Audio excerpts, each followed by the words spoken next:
We'll guide you through how to fix and resolve any iPad screen that's not responding to touch. Whether it's a standard iPad, a mini or a Pro, we'll guide you through how this can be done.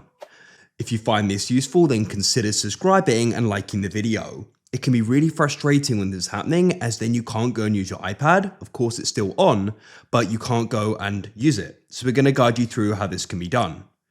So make sure it's this full guide and don't go and skip ahead in case you go and miss an important part of this video.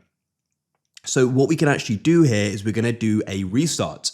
So this is just a software glitch. The iPad's gone and is become unresponsive, and with the restart, it should go and resolve it and go and be working again. So you may be thinking, how can I go and restart it because we can't go and use the screen? Well, we can actually go and use a button combination in order to do this.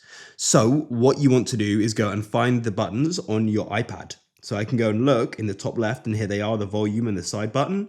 So just go and rotate your iPad so it's like that. Now, what we're going to do is we're going to go and press them. So we're going to press the left volume, then right, and then you go and tap and hold the side button. That all needs to be done quickly and consecutively. So let's go and do that now. Press the left volume, then the right, and go and tap and hold the side button, like so. I'm holding it down with my thumb. Now go and keep it held down. It's likely you're going to find the screen remains the same, but surely it should go black. And you only go and release the side button when you go and see the Apple icon, as that indicates it's then starting again.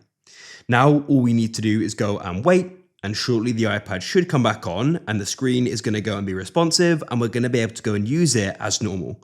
So now what I can do is go and swipe up. I'll go and enter in the passcode for it. And as you can see, the iPad is now responsive again and we can go and use it. So hopefully with the help of this video, you've managed to go and resolve the problem of where the screen is unresponsive. It can be quite annoying and stressful as you think it's broken, but hopefully now it's going to be working.